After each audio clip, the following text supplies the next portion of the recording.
Good morning, students. Welcome to the RAS tutorials. Okay, so we are continuing the classes. Okay, that is cash flow statements. So last class ಒಳಗೆ direct method start ಮಾಡಿದ್ವಿ. So ಅದನ್ನೇ continue ಮಾಡೋಣ. Okay, so let us start the class. Chapter name is cash flow statement. Start ಮಾಡಿದ್ದೆ. ಅದರೊಳಗೆ ಯಾವ method start ಆಗಿತ್ತು ಹೇಳ್ರಿ? Direct method. This method will be prepared as per Indian Accounting Standard 7 prakar. Now we will take the question on this format. Read ಮಾಡ್ಕೋರಿ.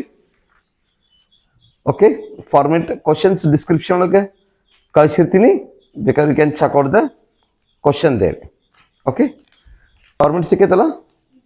Okay, so cash flow statement format ಬೇಕಂದ್ರೆ description ಒಳಗೆ ಕಳಿಸಿರ್ತೀನಿ. Okay, ಅಲ್ಲೇ format ನೋಡ್ಕೋಬಹುದು ನೀವು. Okay, so let us start the questions. Question number 6 ಬರಿ. Page number CF bar 86. Question number 6. Heading cash flow statement. Question number 6, page number CF bar 86. So question ಬೇಕಾದ್ರೆ ನಿಮ್ಗೆ ಇಲ್ಲಿ description ಒಳಗೆ ಹಾಕಿರ್ತೀನಿ, ನೋಡ್ಕೋರಿ. ರಿಸಿಪ್ಟ್ ಅಮೌಂಟ್ ಐತಿ, ಪೇಮೆಂಟ್ ಐತಿ ನೋಡ್ರಿ. CF ಬಾರ್ 86 ಐತಿ ನೋಡ್ರಿ. Particulars adjustment amount. ಓಕೆ, ಈ ಕ್ವಶನ್ ಕ್ಯಾಶ್ ಬುಕ್ ಕೊಟ್ಟನು, ಕ್ಯಾಶ್ ಬುಕ್ ಕೊಟ್ಟನು. ಕ್ಯಾಶ್ ಅಕೌಂಟ್ ಕೊಟ್ಟಂದ್ರೆ ನಾರ್ಮಲಿ ಅದು ಡೈರೆಕ್ಟ್ ಮೆಥಡ್ ಇರ್ತೈತಿ. 6 ರೀ. ಕ್ಯಾಶ್ ಅಕೌಂಟ್ ಕೊಟ್ಟ ಅಂತಂದ್ರೆ ತಿಕೋರಿ ಡೈರೆಕ್ಟ್ ಮೆಥಡ್ ಐತೆ ಅಂತ ತಿಕೋರಿ. ಅವ್ರು ಕ್ಯಾಶ್ ಅಕೌಂಟ್ ಕೊಟ್ಟ ಅಂದ್ರೆ ಡೈರೆಕ್ಟ್ ಮೆಥಡ್ ಇರ್ತೈತಿ. Okay, so first one cash flow from first ಯಾವುದು ಆಪರೇಟಿಂಗ್ ಆಕ್ಟಿವಿಟೀಸ್ ಹೋಗ್ಬೇಕು. ಫಾರ್ಮೆಟ್ ಪ್ರಕಾರ cash flow from operating activities ಹೋಗ್ಬೇಕು. ಓಕೆ, ಒನ್ ಇದೆ ಸರ್, ನಮ್ಮ ಕ್ವೆಶ್ಚನ್ ಸಿಕ್ಕಿಲ್ರಿ. ಗ್ರೂಪ್ ಆಫ್ ಕ್ವೆಶ್ಚನ್ ಹಾಕ್ರಿ. Cash flow from operating activities, ಅದಾದ್ಮೇಲೆ ಕ್ಯಾಶ್ ಫ್ಲೋ ಫ್ರಮ್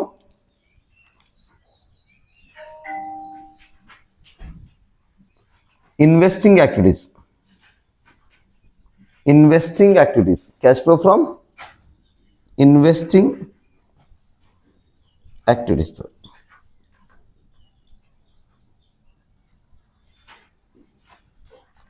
ಅದಾದ್ಮೇಲೆ ಥರ್ಡ್ ಒನ್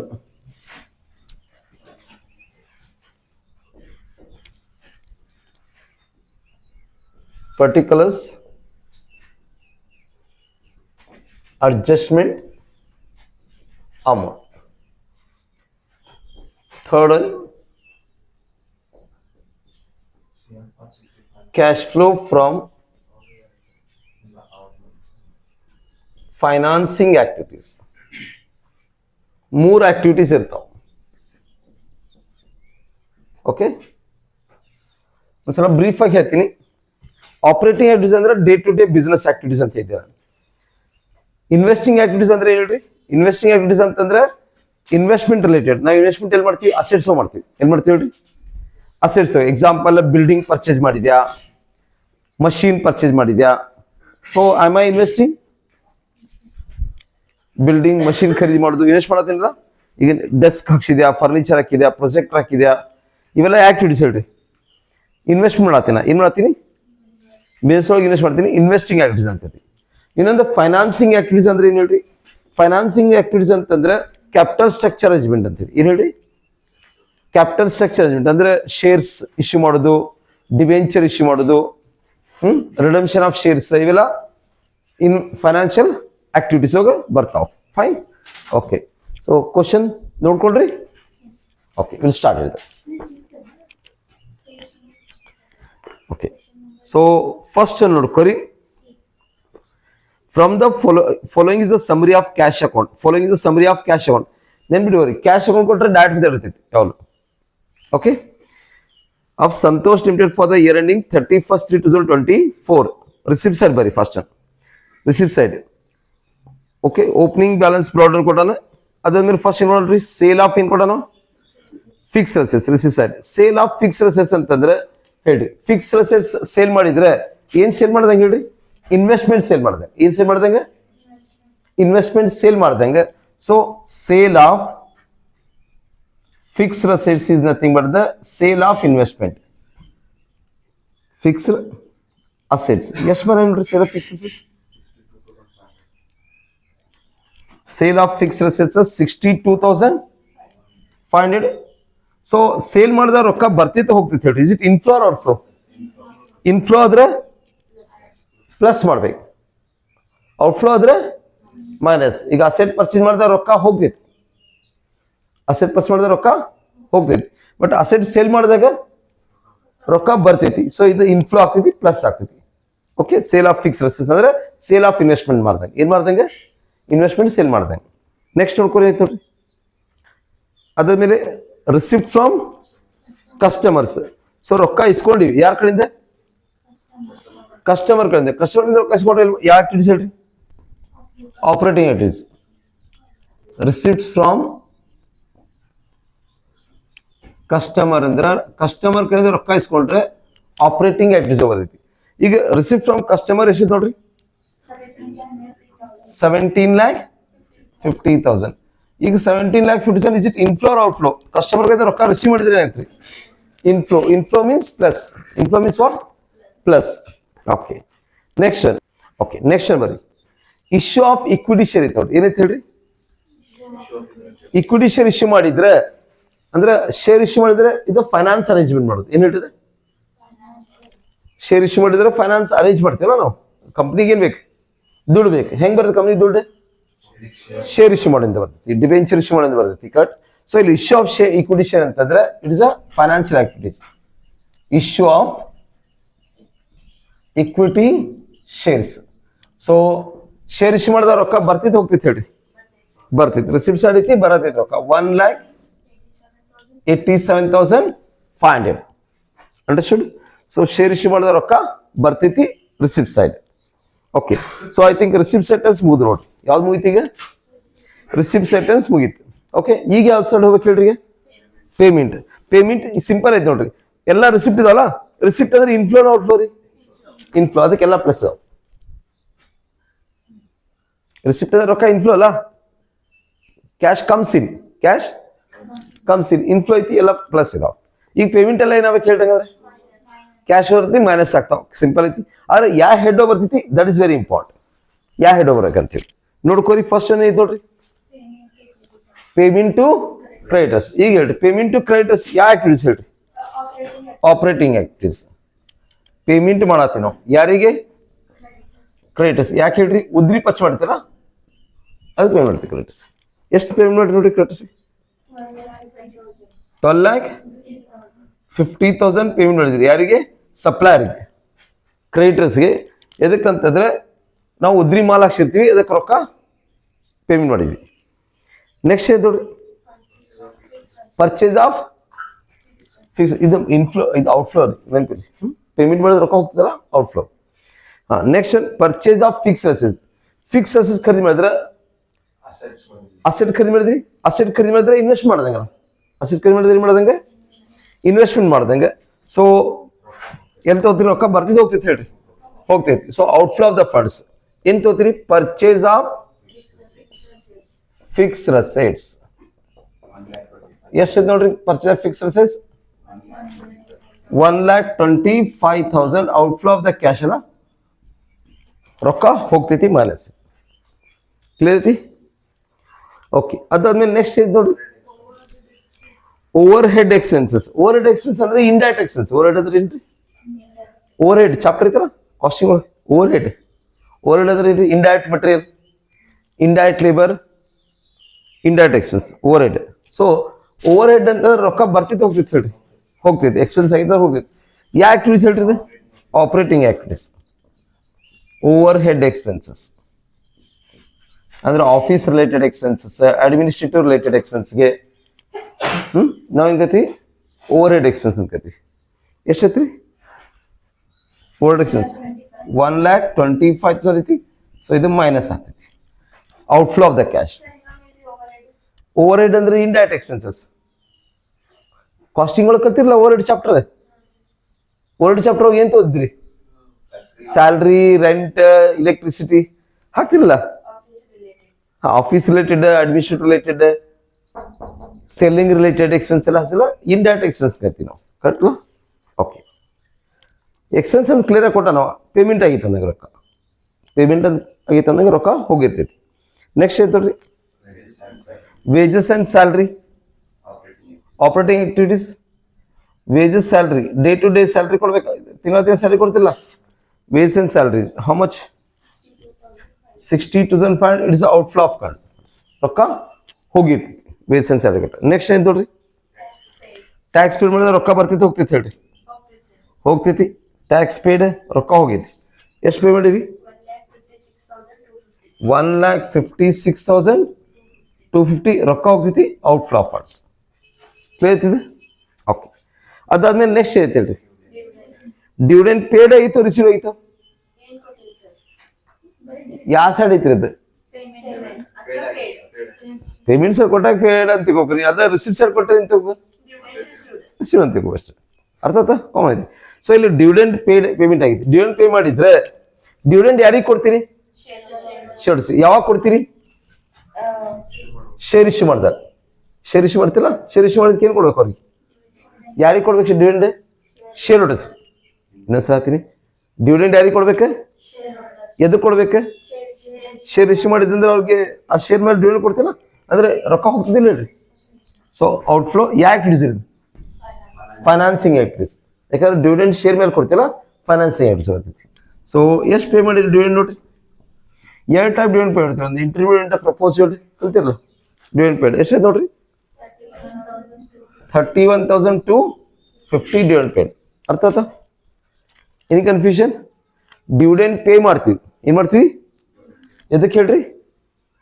ಶೇರ್ ಇಶ್ಯೂ ಮಾಡಿದಕ್ಕೆ ಏನು ಕೊಡ್ಬೇಕು? ಶೇರ್ ಹೋಲ್ಡರ್ಸ್ಗೆ ಡಿವಿಡೆಂಡ್ ಕೊಡ್ತೀವಿ. ಅದಕ್ಕೆ ಫೈನಾನ್ಷಿಯಲ್ ಆಕ್ಟಿವಿಟೀಸ್ ಬರ್ತೈತಿ. ಅದೇ ಡಿವಿಡೆಂಡ್ ರಿಸೀವ್ ಮಾಡಿದ್ರೆ ಯೂಸಲ್ಲಿ ನಾವು ಇನ್ವೆಸ್ಟ್ಮೆಂಟ್ ಮೇಲೆ ರಿಸೀವ್ ಮಾಡ್ತೀವಿ. ಇದ್ರ ಮೇಲೆ ಹೇಳ್ರಿ ಇನ್ವೆಸ್ಟ್ಮೆಂಟ್ ಡಿವಿಡೆಂಡ್ ರಿಸೀವ್ ಮಾಡಿದ್ರೆ ಇಲ್ಲಿ ತಗೋಬೇಕಾಗ್ತೈತಿ. ಡಿವಿಡೆಂಡ್ ರಿಸೀವ್ ಮಾಡಿದ್ರೆ ಅಷ್ಟೇ. ಅದು ಎದ್ರ ರಿಲೇಟೆಡ್ ಹೇಳ್ರಿ? ಈ ಇನ್ವೆಸ್ಟ್ಮೆಂಟ್ ಮೇಲೆ ಡಿವಿಡೆಂಡ್ ಬರ್ತೈತಿ. ಶೇರ್ ಇಶ್ಯೂ ಮಾಡಿದಕ್ಕೆ ಡಿವಿಡೆಂಡ್ ಕೊಡ್ತೀವಿ. ಓಕೆ. ನೆಕ್ಸ್ಟ್ ನೋಡ್ರಿ ಏನೈತಿ? Bank loan paid. ಈಗ ಹೇಳ್ರಿ ಬ್ಯಾಂಕ್ ಲೋನ್ ಪೇಯ್ಡ್ ರೊಕ್ಕ ಬರ್ತಿದ್ದು ಹೋಗ್ತಿತ್ತು. Is it inflow or outflow? Outflow. ಈಗ ಹೇಳ್ರಿ ಬ್ಯಾಂಕ್ ಲೋನ್ ಅರೇಂಜ್ಮೆಂಟ್ ಯಾಕೆ ಹಿಡಿಸು? ಫೈನಾನ್ಸ್ ಐತಿ. So you have to take care. Payment ಆಗೈತಿ. ಏನು ಪೇ ಮಾಡಿದ್ರಿ? Bank loan paid means bank loan repaid. First loan ತೊಗೊಳ್ತೀವಿ, ಈಗ ವಾಪಸ್ ರಿಫಂಡ್ ಮಾಡಿದ್ವಿ ಲೋನ್ ಅಮೌಂಟ್. ಎಷ್ಟು ನೋಡ್ರಿ? 1,80,000. ಇನ್ಫ್ಲೋ ಔಟ್ಫ್ಲೋ ರೀ? ರೊಕ್ಕ ಹೋಗಿತ್ತು. ನೀವು ಔಟ್ಫ್ಲೋ ಅಂತ ಇಲ್ಲಿ ಮೈನಸ್ ಹಾಕಿ ಅಥವಾ ಬ್ರಕೆಟ್ ಹಾಕ್ಬಿಡ್ರಿ. ಬೆಟ್ರ್ ಬ್ರಕೆಟ್ ಅಥವಾ ಮೈನಸ್ ಹಾಕೋರಿ. ಬ್ರಕೆಟ್ ಮೀನ್ಸ್ ಪೇಮೆಂಟ್ ಆಗಿತ್ತು. ಓಕೆ. ನೆಕ್ಸ್ಟ್ ಏನು ನೋಡ್ರಿ? Balance carried over. Okay. So ಹಾಂ ತಗೋತೀನಿ. ಅದು ತೊಗೊಂಡಿಲ್ಲ ನಾನು ಇನ್ನು. ಓಕೆ, ತೊಗೊಂಡಿಲ್ಲ. Will take that also. So ಇಲ್ಲೇ ಲಾಸ್ಟ್ ಏನು ಮಾಡಕ್ಕೆ ಹೇಳ್ರಿ? ಇಲ್ಲಿ ಏನು ಮಾಡಕ್ರಿ? ಇಲ್ಲೇ ಟೋಟಲ್ ತೊಗೋಬೇಕು. ಫಸ್ಟ್ ಏನು ತೊಗೋಬೇಕು ಹೇಳ್ರಿ? ಟೋಟಲ್. ಓಕೆ. ಅದಾದ್ಮೇಲೆ ಆ್ಯಡ್ ಏನು ಹೇಳ್ರಿ?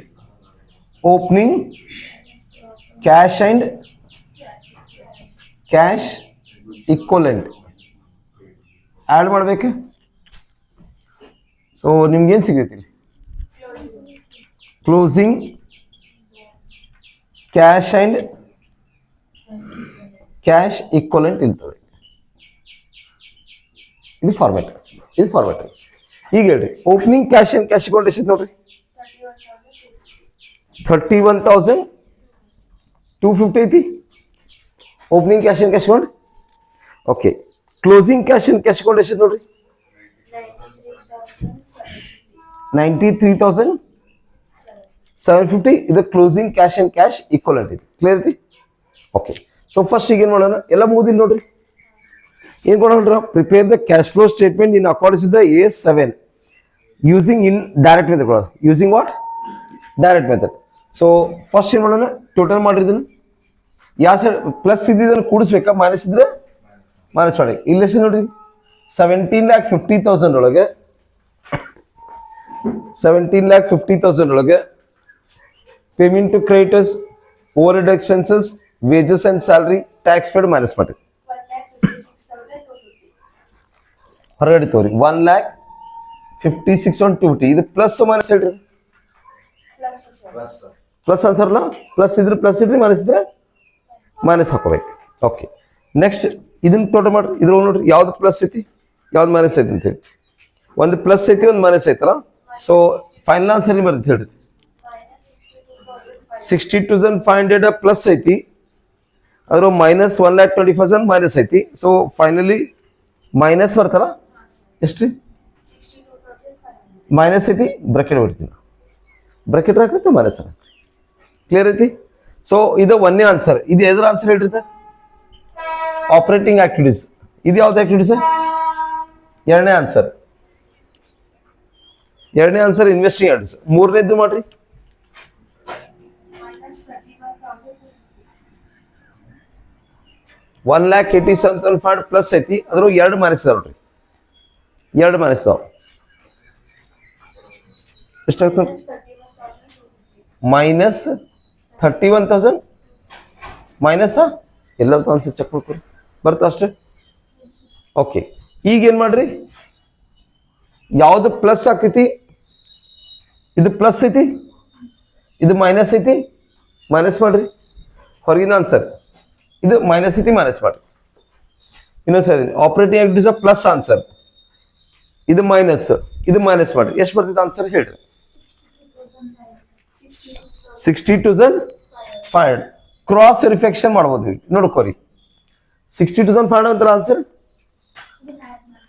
ಇಲ್ಲಿ ನೋಡ್ಕೋರಿ. ಇದನ್ನ ಆ್ಯಡ್ ಮಾಡಿದ್ರೆ ಇಷ್ಟು ಬರ್ತಿಲ್ಲ ಹೇಳ್ರಿ ನೋಡ್ರಿ. 62,500ಗೆ ಓಪನಿಂಗ್ ಕ್ಯಾಶ್ 31,750 ರೂಪಾಯಿ ಮಾಡಿದ್ರೆ 93,750 ಬರ್ತೈತಿ. ಅಲ್ಲಿ ಇನ್ನೊಂದು ಟ್ರಿಕ್ ಹೇಳ್ತೀನಿ ನೋಡ್ರಿ. ಇಲ್ಲಿ ಕ್ಲೋಸಿಂಗ್ ಕ್ಯಾಶ್ ಎಷ್ಟೈತಿ? ಹೌದಾ? ಹಾ, ಇದನ್ನ ಕೂಡಿಸಾಗಿದ್ದು ಬಂತಲ್ಲ, ಇದನ್ನ ಕಳೆದ್ರೆ ಇದು ಬರ್ತೀನಿ ಹೇಳಿ.